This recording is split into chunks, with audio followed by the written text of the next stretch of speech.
we created all these programs for nutritional assistance and food stamps and healthcare and housing. Unemployment goes on. Student loans is a perfect example. And then we yank that away. And when you broaden your aperture to look not just at labor market income, but at aggregate income, both of government payments and of sort of private sector payments, people actually saw a decline in 2022, which to me would make a lot of sense for why they're upset. I'm Jon Favreau. Welcome to Offline.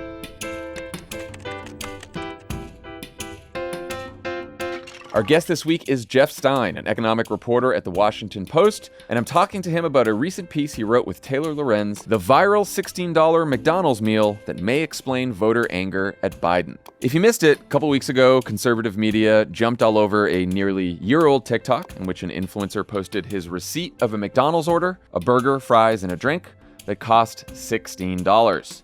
Their argument, of course, is that the high price is Joe Biden's fault. And of course, the actual story of the economy is more complicated, which is where Jeff and Taylor's piece comes in. They try to figure out why voters still disapprove of President Biden's handling of the economy, even though a lot of the economic indicators are relatively good. So I invited Jeff on to talk about the piece, the way social media is fueling economic angst, the truth about the actual state of the economy, and why this economic disconnect is maybe the biggest challenge facing President Biden's re-election. Here's Jeff Stein. Jeff Stein, welcome to Offline. Thank you so much, John. It's been a minute. Yeah, I know. It's good to talk to you. So you and Taylor Lorenz wrote a piece in the Washington Post this week that really livened up the discourse. The headline is The Viral $16 McDonald's Meal That May Explain Voter Anger at Biden. I'll let you talk more about the story itself, but I thought you guys did an excellent job laying out the debate that has been dominating the conversation among economists, Democratic strategists, pollsters, the Biden White House, which is what's driving people's discontent with this economy. Is it the economy itself, or is it the information we are consuming about the economy from the media, and particularly social media? So to start, I know you guys talk to a lot of economists and White House officials who say that the data shows the economy is in relatively great shape. What's their argument? What's that argument? Yeah, and I'll just say this story provoked more stupid emails than any story I've written in a very long time. Congrats. Just the quotient of this bad reading comprehension. So yeah, to your point, like, what is the positive story here? It's pretty self-evident. There's a lot of reasons to be really optimistic. I mean, there's so many problems that, like, if you could go in a time machine and go back to like 2013 or like when you were in the Obama administration and be like, hey, all these things that are huge problems that we can't solve, they're going to look like they do now. People would have been ecstatic. Like, they wouldn't have believed that we're having this huge wave of people coming off the sidelines back into the labor force, huge spike in small business creation, people just going out and starting their own businesses, huge spikes in investment in ways that are really exciting to see, you know, businesses, manufacturing, construction, all booming in ways that are super exciting. And, defying media predictions, about an imminent recession that people were very nervous about last year. And so in so many ways, you really have to say, as you're saying, we have this Goldilocks kind of economy where the inflation has really come down. We were at 9 or 10% last year. It's now down to a little around 3%, which is not great, but certainly way better than we were before. And Larry Summers and others had been saying to get from inflation rate of 9 or 10% to 3%, you're going to have to see millions and millions of people get thrown out of work. And so, like, we were writing stories being like, if inflation comes down, all these people are going to lose their jobs. It's going to be terrible. And the people who were disputing that and saying, actually, a lot of this inflation, right, the prices go up, it could be because people have more money and there's a spike in demand, or there's insufficient supply. A lot of people were saying, hey, this is really about the supply. And those people have, I think, it's fair to say, been very vindicated in that now inflation has come down and we have not seen at all a spike in unemployment. And that's like, thank God that happened. It's miraculous, and we should be really grateful for it. So good economic growth, inflation has come down, jobs are being created, like some lowest unemployment in a long time. So all these macroeconomic indicators pointing in the right direction. And yet people's views about the economy are incredibly negative. And that's not just according to a few political polls, right? Yeah, I mean, it's breathtaking when I go out and talk to voters. It's astoundingly consistent across age, across racial category, gender. I mean, it's most intense right now among young people, which we can sort of get into why, but it's so consistent that people are upset. And I think as a journalist, I'm trying to hold two things in my head simultaneously, which is that it's totally understandable that people who are dealing with, these numbers that we're seeing that are so good are like, look, why aren't people happy about this? And yet when you talk to people, you understand also why they're so frustrated, why people are still really struggling to get healthcare, why housing prices are too high, why everyone feels a disaster or two away from the ravages of American capitalism and being thrown into poverty. And as you know, John, the child tax credit expired. That was a lifeline for 30, 40 million people. And we've seen a spike in poverty. We've seen a spike in hunger and a spike in people without health care. And so those are real phenomenon too. And is there space in our political discourse? Is there space in our head to try to celebrate the good things, but not lose compassion for people who are also struggling? I think that's been, when you talk about, tweets, and I'm guilty of this as anyone, but when you talk about trying to explain the complexity of 330 million people's experiences with their finances in a tweet, you're going to oversimplify one side of that. Yeah. I mean, I guess this is where the $16 McDonald's meal comes in. What's that all about? Tell us that story. Yeah. So I was actually talking to like a senior Democratic official one night, and it was late, and we weren't even like, I wasn't even like, what's the story that we should be writing? I wasn't like fishing for examples. And I was just sort of asking like, how was your day? And he was like, man, this burger is like all I'm focused on today. I was like, what are you talking about? So I hadn't seen this at all. And about 11 months ago, the story is crazy. Like 11 months ago, a guy got like a novelty item at McDonald's. It was not a Big Mac, which was mischaracterized by conservative media later. This guy got a Big Mac at this like one overpriced Idaho McDonald's. And he posted about it on TikTok. And this is where it's like, again, like my ambivalence, because food prices are up and like fast food prices are also up. So it's not like nothing is happening here, but okay, this was posted in December 2022. That's when he posted his TikTok. Mm-hmm. It went like a little viral then. And then in September of this year, McDonald's posted its revenue report. People were like, oh, McDonald's is making a lot of money. And then someone started talking about like, hey, they're making a lot of money, but they also are charging people $16 for a meal. This wasn't a Big Mac. He got a smoky double quarter pounder with cheese, not novelty item with fries and a Coke, large soda. And so that was 11 months ago. Then the McDonald's earnings report comes in September. And then by November, the timeline of this, the internet is such a strange place. I know. By November of this year, so 11 months after he orders this burger, conservative media is writing headlines that are like the $16 McDonald's meal that is upsetting people. And it's like, this was one meal that happened 11 months ago in one place in Idaho or Utah. Yeah, and it wasn't even a Big Mac. And so the person I was talking to, this Democratic official, was like, what are we supposed to do about this? Like, we don't want to be out there being like, you shouldn't be upset about grocery prices being high, because like people are struggling with that, and it's a real issue that the administration itself is working to address. But simultaneously, there's a undeniable social media environment, I think it's fair to say, that can exacerbate some of those real tendencies. Now, what conservatives might say is like, that's always existed. Like Trump had to deal with exaggerations of the problems in his economy too. But I think it's fair to say that this is a huge problem for Biden because price hikes have become associated with him.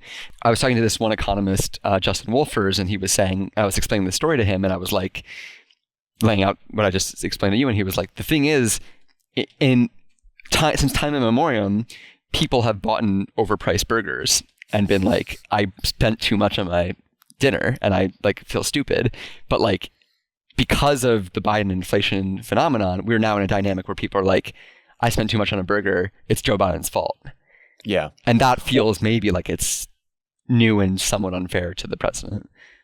Well, I didn't realize until I read your story that, I mean, obviously the flashiest example is the $16 McDonald's burger, but then you guys sort of like dug into TikTok, and there's all these viral TikToks with like the hashtag silent depression.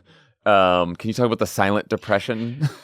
Yeah, well, sort of, because it doesn't exist, but Right. Yeah. I mean, this is, again, like, it's hard to want to have empathy for people who are genuinely struggling. Like, housing costs for young people are extraordinarily high. Interest rates have put the American dream of owning your own house out of reach for millions of people.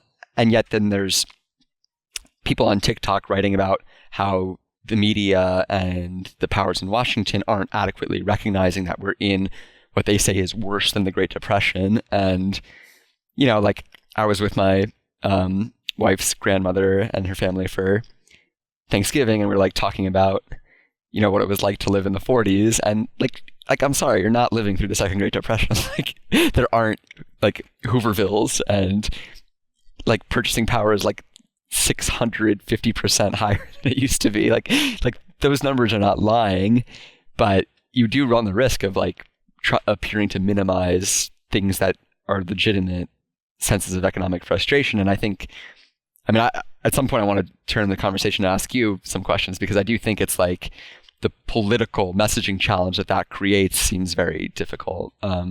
Yeah.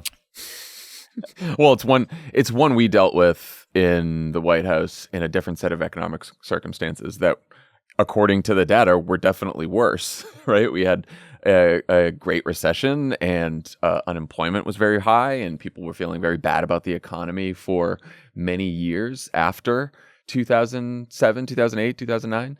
And I remember writing speeches where it was always like, you wanted to identify with people's struggles. You also wanted to say that the economy is improving and what President Obama and his administration were doing is working, and that we also wanted to do a lot more, right? And so, but like every time, even telling that story, you know, it's like it takes a couple steps. And which one do you start with? Even like, how do you know which one to begin with, or like what's the right one to, you know what I mean? Yeah. Well, this gets to I think the point of some of the anger around the story and everyone yelling about this, which is like, I do think you start with empathy for people who are struggling, even if they're putting out TikToks talking about a silent depression that are completely wrong, factually inaccurate. Clearly, there are people struggling, and there are people feeling like the economy is bad. And I realize there's like this whole side of the discourse that has this media theory about that, right? Which is, and you guys talked about this a little bit, so I'd love to hear about it, which is that perceptions of the economy are driven by the information that people consume. And so if all you see are TikToks and headlines and everything around you is saying that the economy is bad, even if the economic indicators are good, then you're going to start feeling like the economy is bad, and that can actually affect consumer sentiment, and it can affect sort of economic conditions and definitely economic perceptions. We had this debate internally, because I quoted someone in my story who was making the point like, an individual can't experience the economy, and I had that quote in my piece, and my editor called me and was like, what are you talking about? Like, yeah, of course we do. Like, we all experience the economy. Like, that makes no sense. And I like clarified in the story that what he meant was that no one person can have an experience of the macro economy. And so I like, in a pretentious way, like oversimplify this debate between like the realists or the materialists, people who are like, people's impressions of the economy are formed by their real world circumstances, and the idealists, the people who, not in like the sense that they're optimistic, but in the sense that they like believe that ideas move history, and they think that sort of reality is socially constructed rather than based on like the Marxist superstructure, right? From like not that Marxian interpretation of history. There's this idea in economics called the money illusion that I think is really important for understanding like the contours of this discussion, which is the essential argument is that people, when it comes to this question of the Biden administration, right? They stimulated the economy with massive stimulus, and it produced a lot of things. But by raising the amount of demand, the amount of spending in the economy, they simultaneously rose prices, but they also led to elevated wages because now there was more money circulating, and businesses could felt the need to pay workers more because workers had more demand and more leverage. And this economist Robert Shiller wrote this famous paper in the 90s that said that, which I think makes a lot of intuitive sense, that people see their own wage gains.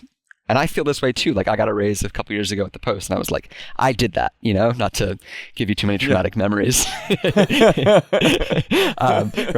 feels like I did that, like I got that wage bump. Like I worked hard, and I did work hard, and other people worked hard to get their wage gains. So you don't want to take that away from people, but they don't connect that to the same forces that are causing their prices to go up.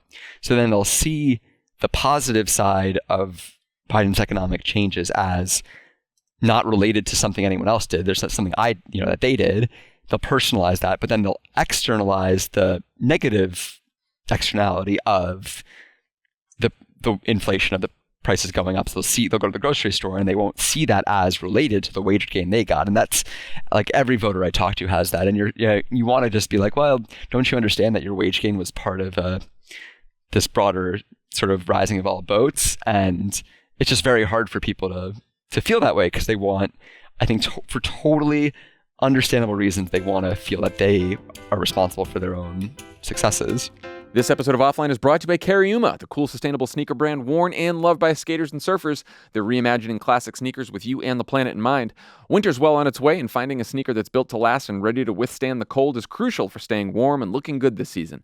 With over 40,000 five-star reviews, Cariuma's got you covered with consciously crafted styles that will stick with you for years to come. Whether you're looking for your next go-to pair or the perfect holiday gift for your people, Cariuma are the elevated essentials that complete any closet. Cariuma is always keeping it fresh, and you won't want to miss their latest limited edition collaboration with Crooked Media's Love It or Leave It. What? From waltzing around the city in style to an evening bike ride by the beach, these dynamic designs are sure to sell out and will sneak a little extra joy into everything you do. Get your limited edition pair while you still can. We love that collab. They're great. It's a great collab. Buy the shoes. They're selling out. They're selling out? So you got to go get them now. Okay, well, hurry up. Hurry up. Cariuma ships all their sneakers free and fast in the USA and offers worldwide shipping and 60-day free returns. They deliver right to your door using single-box recycled packaging. For a limited time, Offline listeners can get an exclusive 15% off your pair of Cariuma sneakers. Go to cariuma.com/offline to get 15% off. That's cariuma.com/offline for 15% off, only for a limited time. Offline is brought to you by SimpliSafe. Did you know that according to FBI data, break-ins and property theft spike this time of year? Burglars just love taking advantage of people traveling for the holidays.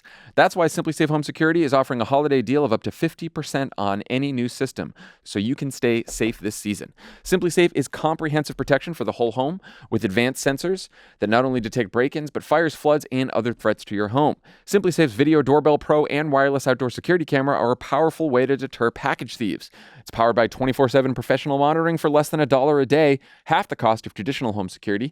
Satisfaction is backed by SimpliSafe's money-back guarantee. Try SimpliSafe for 60 days, risk-free. If you don't love it, return your system for a full refund.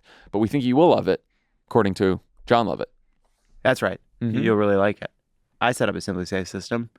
You just count your windows and doors and the sensors you need. And then count your blessings. And your blessings. Count your goddamn blessings. Huh? And then it comes, you set it up, or they'll set it up, and then it's perfect. And you'll be very happy. Highly recommend it.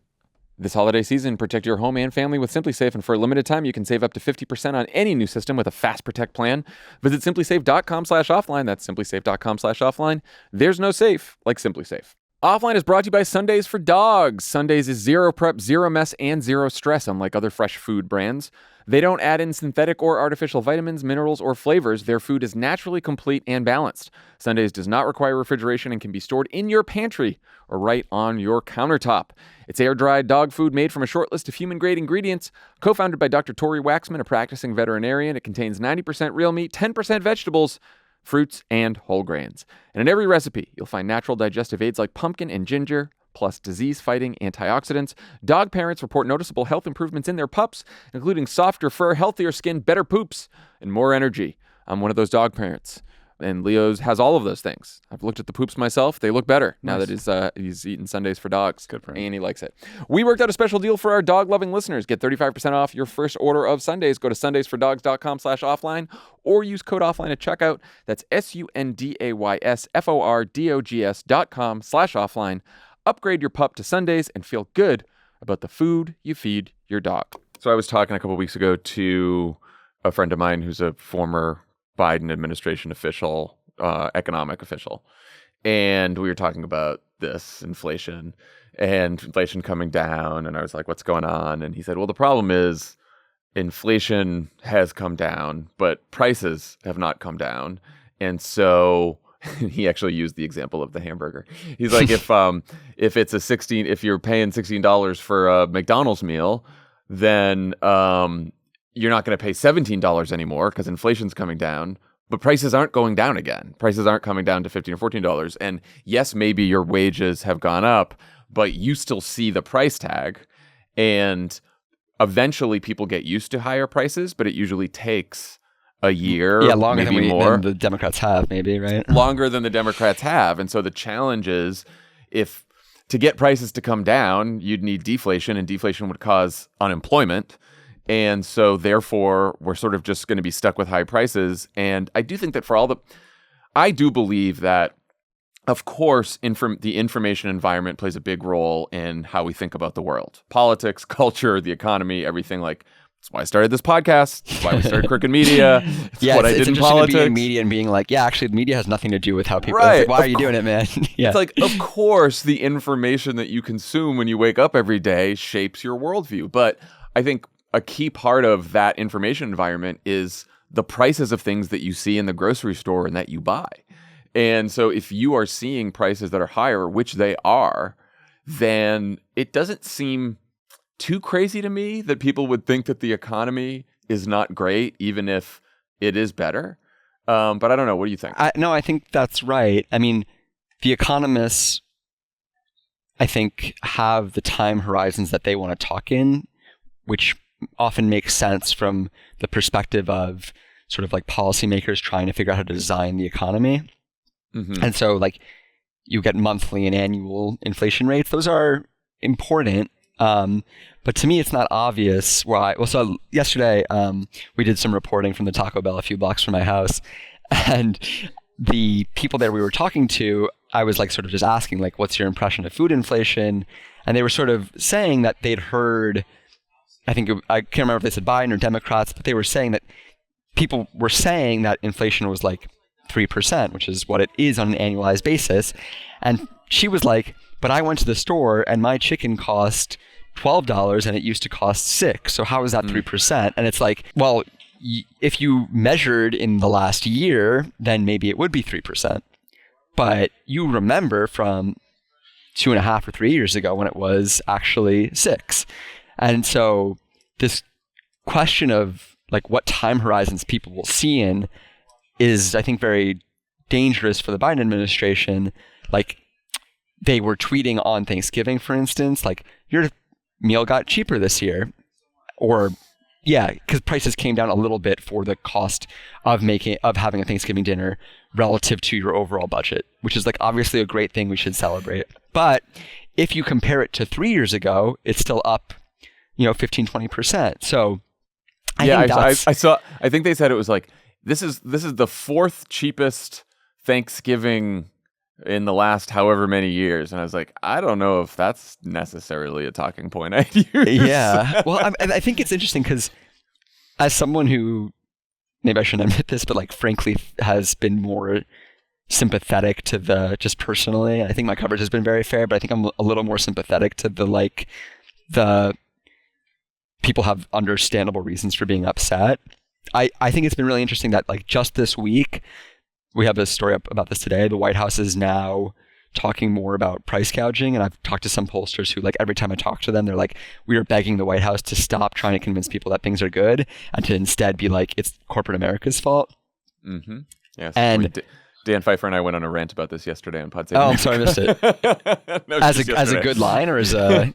No, it's a like we're part of the people we're two of the people who are like, stop trying to convince people it's good. Go after corporate price gouging, and enough with the nerd nerd economists who are telling people like, no, it's not actually price gouging that's causing inflation. It's like, I get the economic theory behind it. I get that like corporate price gouging is not responsible for high prices right now necessarily. But if corporations are making record profits and prices are high, it is of course fair to call them out for that.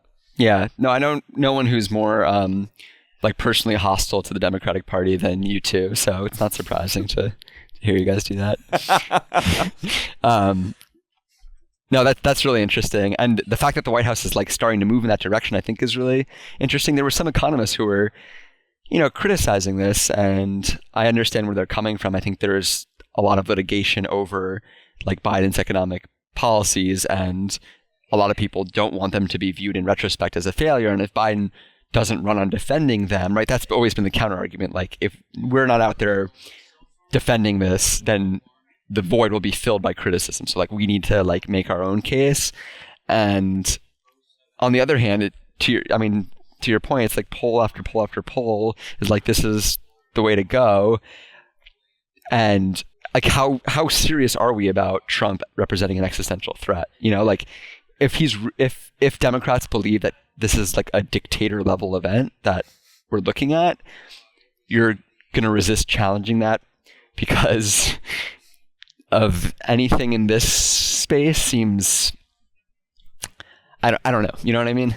Yeah, no, look, I mean, I'll try something else here, which is, in addition to prices remaining high and that having an effect on how people perceive the broader economy and also their own financial situation, which, I've seen some people say, well, when people are asked about their own finances, they say they're fine, but when they are asked about the economy, they say it's bad, and so that's why it must be the media's fault and social media's fault. But like, I don't know, there's a poll out in October, 2 in 3 Americans say their AP poll, 2 in 3 Americans say their household expenses have risen over the last year, but only 1 in 4 say their income has increased in the same period. There's another survey, there's a survey of 4,000 adults, YouGov, found that 3/4 of working Americans say they're stressed about their personal finances these days. Just 39% of 18 to 29-year-olds describe their household finances as good, compared to a majority, 58% of those who are 30 and older. Yeah, so like, that meme has taken off. The one you're describing, that people are saying their finances are good. I think the data has been really mischaracterized. There's one poll that suggests that, but Gallup has a ton of research that suggests that people actually rate their personal finances as being quite poor. Mm-hmm. And then people respond, well, they're not quite poor. And I personally think that that's wrong, because if you look at, and sorry for the rabbit hole, I don't know if this will be interesting to people, but like, if you just look at labor market outcomes, if you compare people's income from like their job, it looks quite positive. Like, it looks like it should be good. But what people leave out of that story too often, in my opinion, is that in 2020 and 2021, and for a little bit of 2022, we unleashed this like enormous gusher of federal stimulus cash that hit basically every level of the income distribution, $6 trillion over 2 years. I mean, it was an unprecedented attempt to buffer Americans' economic fortunes with government support, and then we just yanked that away. Like, we created all these programs for nutritional assistance and food stamps and healthcare and housing. Unemployment goes on. Student loans is a perfect example. And then we yanked that away. And when you broaden your aperture to look not just at labor market income, but at aggregate income, both of government payments and of sort of private sector payments, people actually saw a decline in 2022, which to me would make a lot of sense for why they're upset. You look at bank balance sheets, like individual consumer bank balance sheets. After the stimulus checks went out, they surged, and also people weren't spending as much because they were home, but they surged to $10,000, $11,000 on average for a lot of the income brackets. And then that just got washed away. And some people will say, look, that was temporary. It was always intended to be temporary. Now we're returning to normal, so you shouldn't be upset. But if I'm someone and I'm watching my bank account go from $10K to $500, that's a very scary thing to live through. The good story I'll just say at the very end here is that was more the case last year in 2022. And this year, that story has abated a little bit. And I think going into next year, we could see continued improvement, which is a hopeful sign for the Biden administration. Yeah. And I mean, look, I think on top of the price increases and everything we've been through the last couple of years, they're coming on top of decades of rising costs. Like, as long as I've been in politics, since from the Kerry campaign to the Obama campaign, like right on through to today, Democrats have talked about the rising costs of college, of healthcare, of housing, of childcare, and those costs have steadily increased over time. We used to talk about this in the Obama administration all the time. It was like, yes, we're coming out of the Great Recession, but the economy we had before the Great Recession wasn't necessarily great for everyone itself. The middle class was squeezed. Like, there's been how many books about middle class squeeze? How many campaigns run on the middle class being squeezed? Yeah. So like, of course people are going to like be upset about the economy and worried about their own finances, because they have been for several decades now. And if you throw some price increases on top of that, and also a housing market where interest rates are up, so it's harder to buy a house and it's harder to rent an apartment. And if you put that together with the rising cost of almost everything over the last several years anyway, it does seem like it would add up to, not well-off people, but the broad middle class and people like struggling to get into the middle class. Those people are probably pretty pissed. Yeah, I mean, to me, it's been a little weird to watch like the progressive advocacy think tank space. Under Trump, right, in 2019, the labor market was pretty healthy. Wage gains were pretty strong at the bottom. And then you got this response from people on the left that was like, these indicators are missing how hard and how precarious life is for the American working class when it comes to childcare, housing, healthcare, and those things that you're talking about. And now we're in this bizarro world where the progressive line is to be like, it doesn't make sense to be upset about those things when all the objective data show that they're getting worse. I think that's been a kind of a strange thing to watch. I think that the main counterexample to all this, just to be fair to the people who may not see it the way you do, is that the most baffling thing about this all is that consumer spending continues to explode. And so like, if everything we're saying is true, that this sense of pessimism is fueled by economic precarity, then like, why are people spending so much money is something that I struggle to think of like a really good response for. I think part of it might be, like the fact that people don't want to go back to, the lifestyle that they felt like they were in before they saw their wages go up, and they feel like now that they're making more money, they should be entitled to spend more, which is also super legitimate. And maybe, people still feel like they have a bit of a cushion, but still sense the overall direction is bad. I think those are also like legitimate counterpoints, but that's like the counter argument here that I can't like quite fully explain. I saw somewhere people say that, well, if prices are up, then of course there's going to be more spending. And yeah, no, it's inflation adjusted though, like inflation adjusted. So assuming we trust the economic data, of course. Which I mean, I wonder if people are just. There's also the possibility that people are spending and they're just cranky because their savings are, they're seeing their savings depleted. They're spending anyway because they have to spend on all the things they need to spend on. Yeah. Although I did see that the toy makers, Mattel and Hasbro, are like expecting like much lower toy sales over the next quarter, which is interesting. Which is also sort of alarming because that's Christmas. So you think around the holiday season they would get more. And I know that like toy sales, oddly enough, are sort of a leading indicator on these things because People will spend a lot of things that they have to, but then when they start getting rid of, when they start not getting their kids toys too, that becomes a bigger issue. So I don't know. Maybe that's a leading indicator. Maybe it's not. Yeah, maybe we'll have a recession and people will be happier and yeah, I was prices will say, go down and they'll finally get what they want. I think it gets to kind of another point that I have been thinking about a lot, which is like the whole like idea of this whole Biden economic movement in some ways was like worker power was depressed for 40 years, like the ability of service workers in particular, but also like factory workers and people in manufacturing, like their ability to secure wage increases for production and for services was depressed while like this broad, while consumer goods were cheap. And like we flipped the switch in part because of Biden, and then the workers, the blue collar workers in particular, but also service industry workers, got this new power where they were able to demand higher wages. But the flip side of that was that the things that they were producing became more expensive. And I think the like really depressing possibility here is that you have like a very big middle class, right?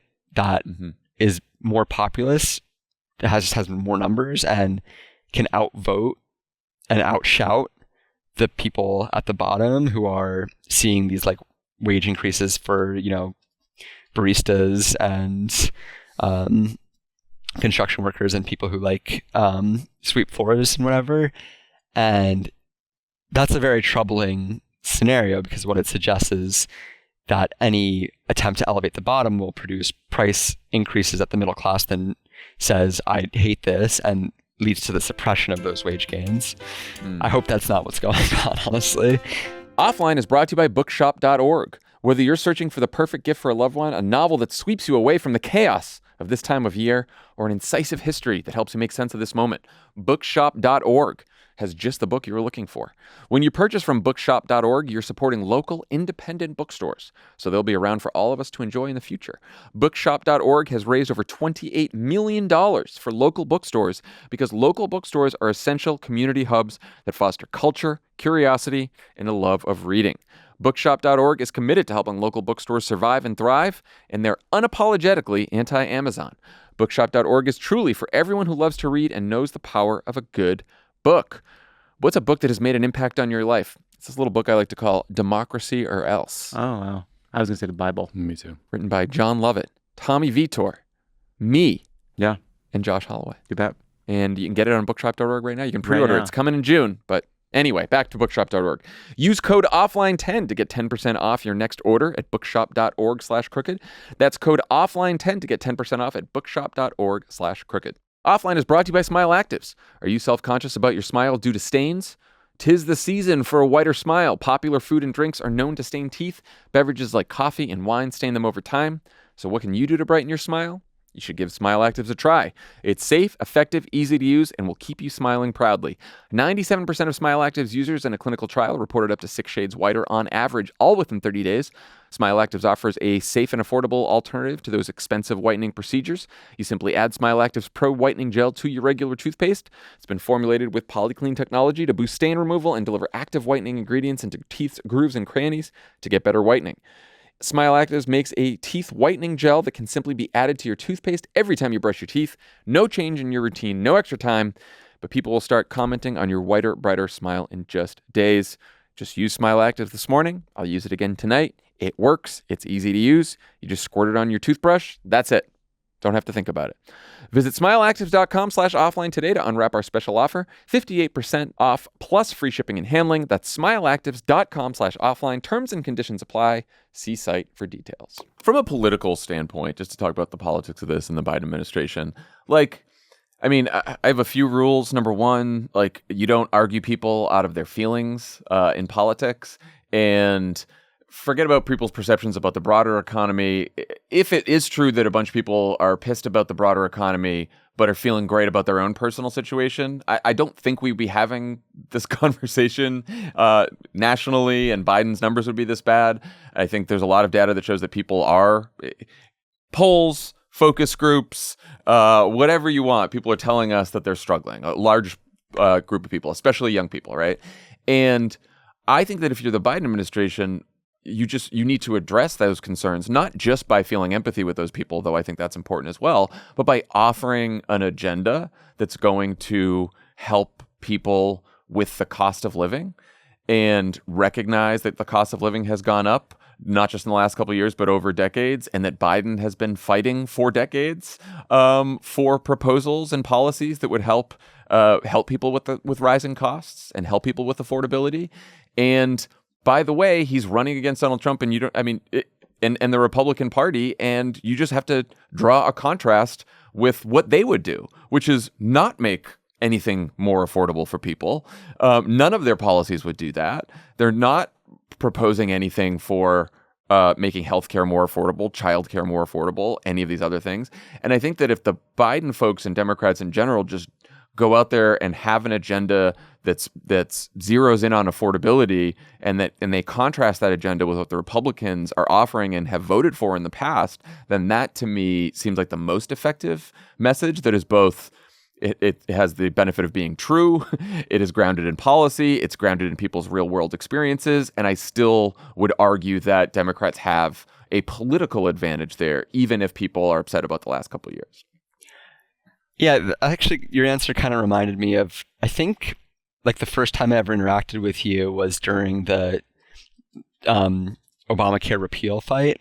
And like, I feel like all of like official establishment Washington at the time was like, for understandable reasons, but was just laser focused on the Mueller stuff and like the FBI investigation and all of the like Trump crazy show stuff. Like that was so top of mind for Democrats, and obviously for good reasons. But like I think we had a conversation where we talked about how all the polling actually suggested that what was going to help Democrats was not this, but was going to be Obamacare repeal, that people were really worried about, like their protections on pre-existing condition coverage and just sort of the bread and butter message that even if they weren't personally on Obamacare, but that what that represented about their healthcare, that was really potent for people. And so I think we're like reprising in many ways these same debates. I'll add, I had a story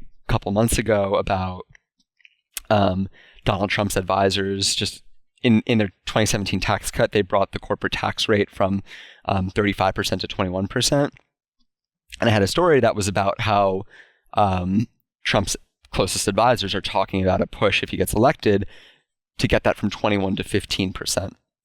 And like, that's maybe not as sexy of a headline as like some of the wild stuff Trump will say and get like a lot of like clicks and like whatever Mussolini thing he said and like all that, you know, like is obviously like flashier in a lot of ways. But if you're the Democrats, well, and I'll just add that I heard from people close to the Trump campaign that they were really annoyed by the story. They were like, I'm sure. They were like, we don't want this to be like the thing that people are talking about. And to me, that just showed that how even if you're the kind of person who I think is super understandably mostly concerned about democracy and the sort of the institutions of government and the slide into authoritarianism and all that represents, that even if you think that what is likely to prove most politically salient to people is an argument over what you just outlined about affordability, about the basic bread and butter issues. Frank Bruni had a column in the New York Times that was like, it's not the economy, stupid. Democrats just need to talk about Trump's threat to democracy. I was like, this definitely flies. I mean, maybe he has something maybe there's something that I don't know, but it really contrasts with a lot of the evidence I've heard from pollsters. I mean, it drives me crazy because I also think there's a huge divide in the American electorate. It might be the biggest divide there is, which is between people who pay a lot of attention to politics and consume news and people who do not. That divide exists especially within the Democratic Party, especially with the Democratic Party's coalition right now. We were a very college-educated coalition of people who are paying close attention to the news. At least a big part of our coalition is that. And so for those voters, those are the voters who have showed up in special elections and won them for Democrats, shown up in the midterms and really, surprised in the midterms for Democrats. And I think those voters people who pay attention to the news, people who are college educated, people who are doing relatively well, they do care a lot about democracy as a huge issue and a threat to democracy. That's not to say that people who don't pay attention don't care about democracy, but they are not consuming all of the information that we are consuming. They are not in this political junkie bubble that a lot of us are in. And the further you get from the sort of political junkie voter and the person who is just like not consuming as much news and maybe is just like seeing a couple TikToks here and there or just, watching headlines here and there, those people care more about the economy, and they tell pollsters that, and they tell people in focus groups that, and their vote choice is largely based on not necessarily like did Biden do a good enough job in the economy, but like who's going to fight for me, right? Like which of these people that I'm voting for is going to make my life better, is going to improve my life conditions. And there's a lot that goes into that. Part of your life that they might improve may be making sure you have the right to get an abortion, right? Like, so there are social, cultural issues that go into that. But I do think that central for most people is like, how are you going to fix my quality of life? Can I ask a question about that? Because yeah, you guys had, if I remember correctly, there was a big speech in Kansas, right, that Obama did that was like reviving American populism.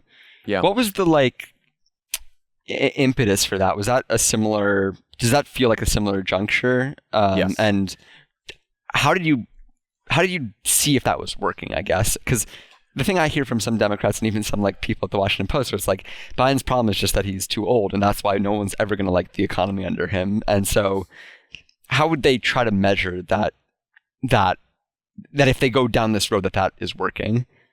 Yeah, so we went to Osawatomie, Kansas, which is a place where Teddy Roosevelt had given a big populist speech about the economy like 100 years earlier. And the genesis of that speech, this was in the like fall, winter of 2011. So basically right around now in the 2012 cycle.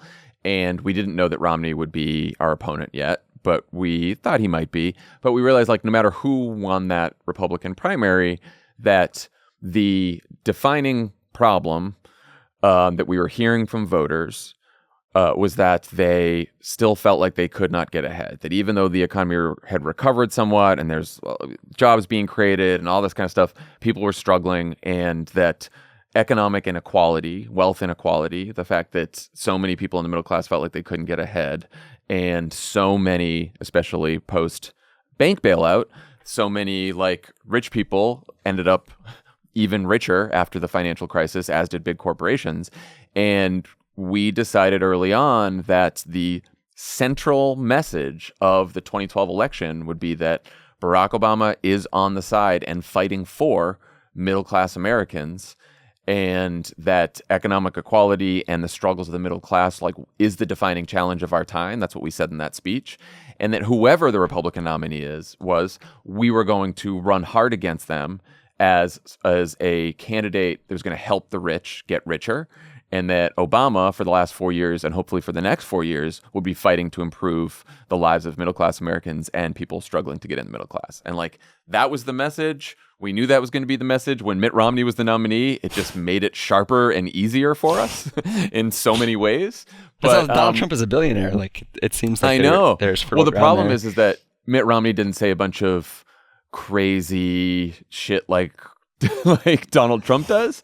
So it's not like he wasn't as extreme on so many social and cultural issues as Trump is, or just issues of democracy in general. And even though he called himself severely conservative and talked about self-deportation and all that, it still wasn't Donald Trump. And so he didn't quite get the same attention that Trump did for his comments.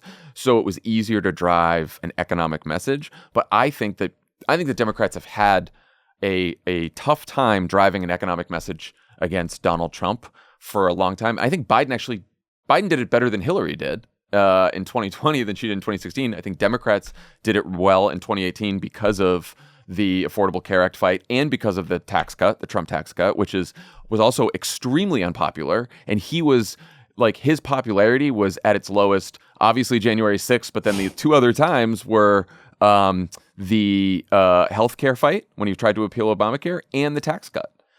And so it's like, I think that Democrats really have to drive home the economic message. And I think the Biden administration does too. And like Joe Biden, Scranton Joe versus like Donald Trump on Fifth Ave, which is a contrast they drew at the end of the 2020 campaign, that's what I'd be driving every day. And can I just ask, were there people, I'm not like looking for names or anything, but were there people who, so everything you said is super interesting. Were there people at the time who were like, why won't we run on getting us out of the Great Recession, and then like emphasizing that? Was that part of the internal discussion? Yes, that was always the battle. And I will tell you, it was a lot of former Clinton officials who were like, we need the headlines. We need to just talk about the wins all the time, talk about the wins. And look, I mean, it's frustrating for the White House because they're like, look at all this shit we're doing. Like, they are so proud of it. And to be fair, the jobs chart, the famous jobs chart we had, where that showed like all the job losses, both under Bush and then at the beginning of the recession, and then like all the job gains, that was effective in focus groups. And a lot of people were like, oh, okay, I didn't realize that things are starting to get better. But that still did not work as well as this is Barack Obama's plan for the middle class, and this is what Mitt Romney would do. That was the most effective. And I will say that David Axelrod, who worked a lot on the speeches with us, he was the one who was always like, we have to understand what people are going through, we have to show empathy, and then we have to drive the contrast about what we're going to do. So that was like Axe and a lot of the speechwriters and a lot of I'm sure the White House will be listening very carefully to what David Axelrod has to say right now. They're big fans these days. Yeah. But look, I know there's a lot of people in that White House and the Biden White House who do, like, because they worked in the Obama White House too, who do feel the same way, right, and want to drive the contrast. And so I just think you got to do it. There's a little bit of a chip on their shoulder, like, and I get it, because they're frustrated that they have done all these great things, and Biden has this long list of economic accomplishments, and people aren't appreciating it. And so they're frustrated at the media, they're frustrated at allies, they're definitely frustrated with Republicans. But I think that the best way to get over that frustration is not to just like keep banging your head against that wall. It's to yell at Jeff Stein specifically. And to just change the frame of the conversation, right? Which is not like, is the economy good or bad, but what are we going to do to make the economy better? I think one point along these lines that I think is really worth emphasizing is that the administration, they had a ton of, when they had unified control of Congress, they had a ton of goals and policy priorities that were aimed directly at the cost of living crisis. And they had a very robust childcare plan, pre-K plan, college affordability cost plan, obviously their student debt cancellation policy, the child tax credit. I mean, there were literally dozens of these proposals aimed specifically at affordability. And I'm trying to think, I think essentially they all failed. Because Joe Manchin, like all sort of Joe Manchin, kicked them out of the Build Back Better bill. Yeah. Totally. And they were trying. And I think there's some people on the left who are like, Biden's to blame for all that stuff dying. I don't think that makes any sense based on the evidence of what was happening on the Hill. But people didn't see the results of those plans because they didn't ever take effect. And the stuff they did pass that they think they deserve credit for is very important stuff. Subsidies on the climate, and autos was very impactful. The infrastructure bill, that stuff is important, but it's not really, a lot of it is aimed at like bolstering the long-term economic productivity of American businesses. Like, that's not an affordability issue. The climate issue has components of that in terms of like rebates for, home heating improvements and heat pumps, that kind of thing. But that's also not really like a central, what is my pocketbook? And a lot of those programs don't even really get started for a few years anyway. And so while I understand that the White House thinks that its economic plans have been great, the stuff that they wanted to do by their own admission hasn't taken effect at all. So It's hard to be like, I can understand wanting to take credit for the stuff they've done, but on affordability, they not through their own fault, just because of the way the Senate works, but they just haven't done it. And I think the best way to deal with that is to just tell the truth. And I am betting he will do this in the State of the Union, but just as like, this is my list of policies that will help with affordability, and Republicans have stood in the way, and you've got to work with me on this. And then when he hits the campaign trail, he could say, send me a Democratic Congress so that we can finish the job and pass all these affordability proposals that I tried to do for the last several years, but was blocked by Congress. That happens to be the truth, and it's probably the most effective argument. I do think one issue there that they have is like, there's so many things that they want to do, like childcare, housing, elder care, that like, know if they need to pick, to narrow down. Like if Biden's out there being like, I have 35 plans to deal with all that affordability issue. They need one or two. I don't know how they solve that problem, but luckily I don't have to because I'm just a reporter. Well, last question, I'll let you go. I mean, one of the people who responded to your story is Nate Silver, and for some reason he also decided to assume that you don't eat at McDonald's or Taco Bell. You must not know what's going on. Would you like to respond to that? Bang up job there, Nate. Really very impressive research. People after that were asking me, like, someone asked me, like, do you eat at Taco Bell, like, to stay in touch with, like, what people who eat fast food a lot are, like, going through with their prices? Like, no, I just really like the food. Like, it's really good. Wasn't there a story you had Taco Bell, like, at your wedding? Is that? Yes. Yeah.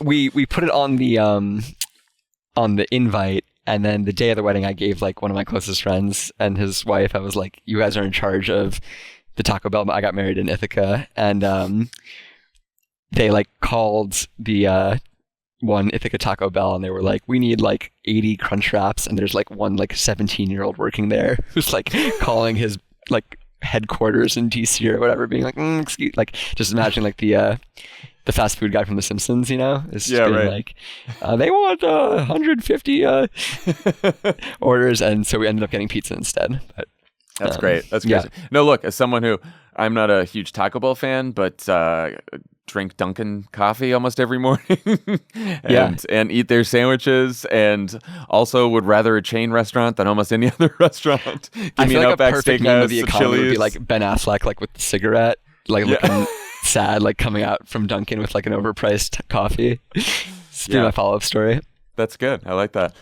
Jeff Stein, thank you for indulging me in this conversation, and and sorry about all the nasty emails. I think it was a great piece, and I'm glad you guys did it. So thanks for joining Offline.